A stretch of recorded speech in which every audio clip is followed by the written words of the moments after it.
হে আমার প্রিয় ভাইয়েরা, কোরআনে কারীম ওই সমস্ত কুলাঙ্গারেরা যারা রসুলের নামে কটূক্তি করে, রসুলের কথা শুনলে যাদের গায়ে আগুন লাগে, আলেম ওলামাদের কথা যারা শুনতে চায় না, আলেম ওলামাদের নামেও তারা কটূক্তি করার দুঃসাহস দেখায়।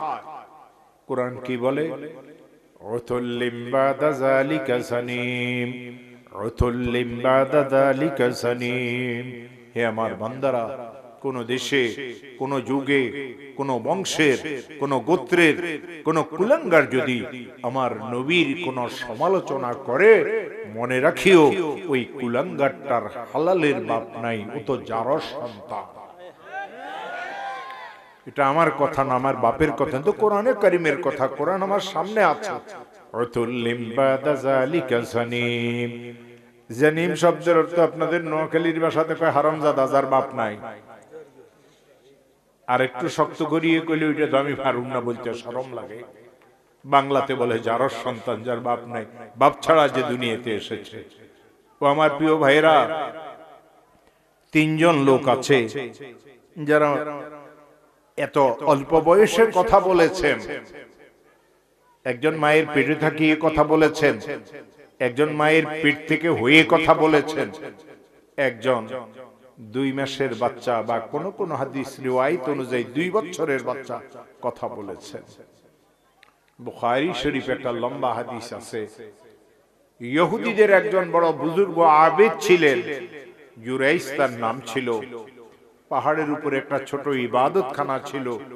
ওই ইবাদতখানাতে তিনি ইবাদত বন্দেগী করতেন। মুসা আলাইহিস সালামের শরীয়তের উপরে অধিষ্ঠিত ছিলেন। তার কেউ ছিল না, কেবলমাত্র মা ছিল। মায়ের তিনি খিদমত করতেন। একদিন রাত্রিবেলাতে তিনি নামাজে ছিলেন। মা তাকে নাম ধরিয়ে ডাকলো, ইয়া জুরাইস। তিনি নামাজে ছিলেন, মনে করলেন আমার নামাজ শেষ হবে, মাকে আমি দেখতে যাব, মার কিসের প্রয়োজন তা পূরণ করে দেব। অনেকক্ষণ নামাজে ধ্যানে মগ্ন ছিলেন। নামাজ যখন শেষ হইল, মায়ের আর কোনো আওয়াজ আসলো না। মনে মনে এই ধারণা করলেন মা গভীর রাত্র নিশ্চিত ঘুমিয়ে পড়েছেন। আবার নতুন 2 রাকাত নামাজের নিয়ত করলেন। দ্বিতীয় রাকাতের যখন নিয়ত করলেন, আবার মায়ের গলার স্বর শুনলেন। মা ডাকতেছেন, ইয়া জুরাইস, হে জুরাইস, হে আমার সন্তান। মনে মনে চিন্তা করলেন এই 2 রাকাত নামাজ শেষ করিয়ে এরপরে মায়ের খিদমতে যাব। নামাজটা শেষ করি, নামাজে আত্মনিয়োগে একটু দেরি হয়ে গেল। সালাম ফিরে মনে করলেন মায়ের কাছে যাব না, মার তো আর কোনো আওয়াজ আসে নাই, নিশ্চয়ই মা ঘুমিয়ে পড়েছেন। গেলেন না। আবার 2 রাকাত নামাজের নিয়ত করলেন যে তাহাজ্জুদটা আমার শেষ হোক, মা তো ঘুমিয়ে পড়েছেন, এরপরে মায়ের খবর নিতে যাব। যখন নতুন নামাজের নিয়ত করলেন, মা আবার ডাক দিলেন, ইয়া জুরাইস, ও আমার ছেলে জুরাইস, তুমি কোথায়? ইয়া জুরাইস, ইয়া জুরাইস, জুরাইস, জুরাইস। নামাজ শেষ করিয়ে যাওয়ার নিয়ত করলেন। নামাজ শেষ করলেন, দ্রুত গতিতে মায়ের কাছে গেলেন। মা, তুমি আমাকে কেন ডেকেছ? আমি তো নামাজে ছিলাম। ও আমার প্রিয় ভাইয়েরা, আব্বা আম্মার দোয়া যে এইভাবে কবুল হয়, আব্বা আম্মার বদদোয়া এইভাবে কবুল হয়। মা কেন জানি মনে খুব ব্যথা পাইছেন। মুখ ফসকিয়ে মায়ের মুখ থেকে এই কথা বাহির হয়েছে, জুরাইস, এতক্ষণ তোকে আমি ডাকলাম, তুই আসলি না। আমি আল্লাহর কাছে বলিয়ে দেই, কোন বেশ্যা মহিলার সাক্ষাৎ ছাড়া যেন তোর মৃত্যু না হয়। যার ইচ্ছা মায়ের সাথে নাফরমানি করিও, আমার কিছু বিগড়াইবে না। ওমা আলাইনা ইল্লাল বালাগ। আমি তো আমার আল্লাহর আর আমার রাসূলের কথা তোমাদেরকে বলিয়ে যাব। জুরাইস বুঝিয়ে গেলেন আমার কপালে আর সুখ নাই, আমার ইবাদত আর আমাকে বাঁচাইতে পারবে না। আল্লাহ তাআলা মায়ের দোয়াকে কবুল করিয়ে নিলেন। রাত্রিবেলাতে জুরাইজ ইবাদতে মগ্ন। একজন বেশ্যা মহিলা আসিয়ে জুরাইজের ইবাদতখানার দরজাতে টোকা দিল। জুরাইজ দরজা খুলিয়ে দেখেন একজন যুবতী মহিলা জুরাইজ জিজ্ঞাসা করলেন, কেন এসেছো, কি চাও? যুবতী মেয়েটা খারাপ কথা বলল। জুরাইজ বলল, ইন্নী আখাফুল্লাহ, ইন্নী আখাফুল্লাহ, আমি তোমার আল্লাহকে ভয় করি, আমি কাজ করতে পারবো না। ইন্নী আখাফুল্লাহ, ইন্নী আখাফুল্লাহ, হয় তুমি আমার সাথে এই খারাপ কাজ করো, আর না হয় আমি তোমার নামে রটাই দেব তুমি আমার সাথে খারাপ কাজ করেছো। জুরাইজ বললেন, তোর যা ইচ্ছা তা কর, আমি কোনোদিন এই কাজ করতে পারবো না। আমি আমার আল্লাহকে ভয় করি। ওই মহিলাটা নিচে নামিয়ে গেল। পাহাড়ের পাদদেশে বকরি যারা লালন পালন করত, তাদের মধ্যে একজন রাখাল ছিল। এই বেশ্যা মহিলাটা ওই রাখালের কাছে গেল, রাখালের সাথে গিয়ে খারাপ কাজে লিপ্ত হইল। কিছুদিন পরে মহিলার পেটে বাচ্চা আসিয়ে গেল। লোকেরা বলা বলি শুরু করলো, আরে তোর তো বিয়ে হয় নাই, তোর পেটে বাচ্চা কোথায় থেকে আসছে? মহিলা বলে, ওই যে তোমাদের পীর সাহেব পাহাড়ের উপরে ইবাদত করে, ওই পীর আমার সাথে জবরদস্তি খারাপ কাজ করেছে, এটা তো ওই পীরের বাচ্চা, পীরের সন্তান। লোকেরা চারিদিকে থেকে মারমার করিয়ে আসলো। জুরাইজ রহমতুল্লাহ আলাইহির ইবাদত খানাকে ভাঙ্গিয়ে মাটির সাথে মিলাই দিল। জুরাইজকে মারা শুরু করলো। মারা মারতে মারতে জুরাইজকে এই পরিমাণ মারলো, তার ইবাদত খানা থেকে তাকে টানিয়ে বাহির করে নিয়ে আসলো। আর বললো, জুরাইজ, তোর মতো পাপিষ্ট লোকটার প্রকাশ্যে ফাঁসি হওয়ার দরকার। তুই তো আমাদেরকে ধোঁকা দিতি, আমরা তো তোকে অনেক ভালো মানুষ মনে করতাম, তুই এত নিকৃষ্ট মানুষ, বেশ্যা মহিলার পেটে তোর বাচ্চা। জুরাইজ বলে, আমাকে 2 রাকাত নামাজ পড়ার সময় দাও। ফাঁসির কাষ্ঠে যদি তোমাদের ঝুলানোর ইচ্ছা হয়, যা ইচ্ছা হয় তা করিও, আমাকে 2 রাকাত নামাজ পড়ার সময় দাও। জুরাইজ 2 রাকাত নামাজ পড়লেন, আল্লাহর কাছে সাহায্য প্রার্থনা করলেন। হযরত জিবরিল আমিন বলেন, আমি 3 বার দুনিয়াতে অনেক দ্রুত গতিতে এসেছিলাম, এত দ্রুত গতিতে আমি দুনিয়াতে আর কখনো আসি নাই। জুরাইজ যখন তার নামাজে দাঁড়াই গেল, আল্লাহর কাছে সাহায্য প্রার্থনা করল।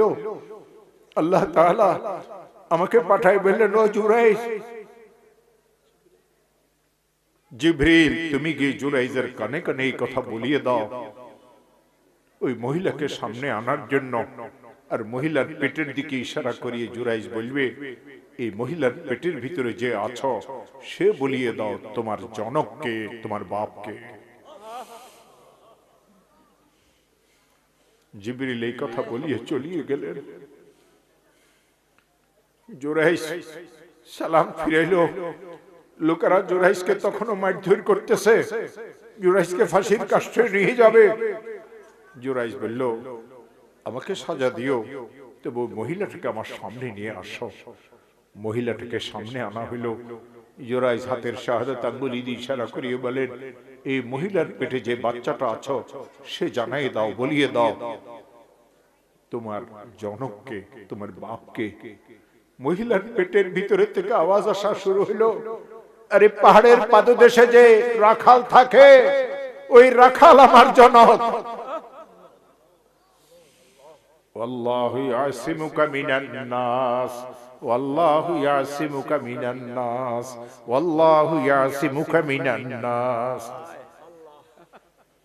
ও রাসূলের উপরে যখন আকাশ ভাঙা মুসিবত মক্কার কাফেররা ফেলতেছিল, এমন কোনো কষ্ট নাই যে কষ্ট রাসূলকে দেয় নাই। এমনকি একদিন আল্লাহর রাসূল মুখ খুলিয়ে এই কথাও বলতে পেরেছিলেন, ও আমার উম্মত, উযিতু ফিল্লাহ মা উযিয়া ক্বাবলি, আমাকে আল্লাহর জন্য এত কষ্ট দেওয়া হয়েছে, আমার পূর্বের কোন নবী রাসূলকে এত কষ্ট দেওয়া হয়। ইসলাম কবুল করি আমরা, আলু আর রুটি খাই, আর ইসলামের দাওয়াত দিতে গিয়ে রাসূল পাথর খেয়েছে। উযিতু ফিল্লাহ মা উযিয়া ক্বাবলি, উযিতু ফিল্লাহ মা উযিয়া ক্বাবলি, আমার পূর্বের কোন নবী রাসূলকে এত কষ্ট দেওয়া হয় নাই।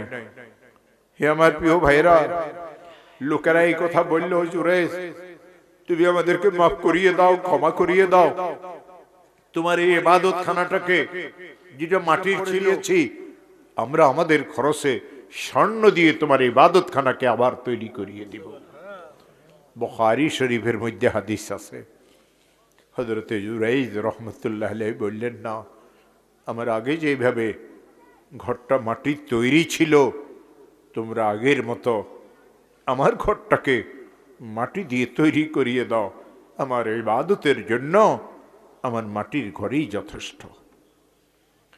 ও আমার প্রিয় ভাইয়েরা, আজ আমাদের এক শ্রেণীর যুবকেরা মায়ের সাথে দুর্ব্যবহার করে, বাপের সাথে দুর্ব্যবহার করে, তারা এই কল্পনাও করতে পারে না এক সময় সেও বাপ হবে, এক সময় সেও কারো বাপ হবে, এক সময় তারও বাচ্চাদেরকেও মা হবে। অদ্ভুত এক ঘটনা কিতাবে লিখেছে, একজন লোককে তার ছেলেটা মারতে মারতে বাড়ির বাহিরে নিয়ে আসতেছে। বাহিরে মসজিদ ছিল, মসজিদের কাছে কাছে পর্যন্ত যখন আসছে তো বাপ এইভাবে হাত জড়িয়ে বলে, ও আমার ছেলে, আমার তো আর সহ্য হয় না, আমি তোমার বাপ, আমাকে আর মারিও না। একজন লোক বলে, তুমি এত বেহায়া, তোমার ছেলে তোমাকে মারে, এতক্ষণ তোমার মুখ খোলে না, এখন তুমি তোমার ছেলেকে বলতেছ তোমার ছেলে যেন তোমাকে কেউ না মারে। তখন ওই বুড়ো বাপটা বলে, তুমি আমাকে মালামত করিও না, আমাকে গালি বকা দিও না, আমিও একদিন আমার বাবাকে এই পর্যন্ত মারতে মারতে এনেছিলাম। কামা তুদিনো তুদানো, কামা তুদিনো তুদানো। তোমার বন্ধুদের সাথে আড্ডা মারার জন্য তোমার টাকার দরকার, তুমি বুড়া বাপের গলায় পাড়া দাও, তোমার সন্তানেরও একদিন তোমার গলাতে পাড়া দিবে, মনে রাখিও, এটা মাওলার বিচার। এই একজন লোক ছিলেন যার হেফাজতের জন্য, যার পবিত্রতা বর্ণনা করার জন্য মাওলাই করিম আসমান থেকে জিবরিলে আমিনকে পাঠাইছেন। জিবরিল আসিয়ে তাকে যেটা বলছেন সেটাই তিনি করছেন। পেটের ভিতরের বাচ্চা কথা বলেছে। আরেকজনের জন্য 2 মাস বা 2 বছরের বাচ্চা কথা বলেছে, তিনি ছিলেন সৈয়দুনা ইউসুফ আলাইহিস সালাতু ওয়াস সালাম, যার আলোচনা এই কোরআনে কারিমে আল্লাহ তাআলা 27 বার করেছেন। লম্বা ঘটনা আমি বলবো না, শরীরও আমার কুলাইবে না। টাঙ্গাইল থেকে আসছি, কিছুক্ষণ আপনাদের কাছে থাকবো।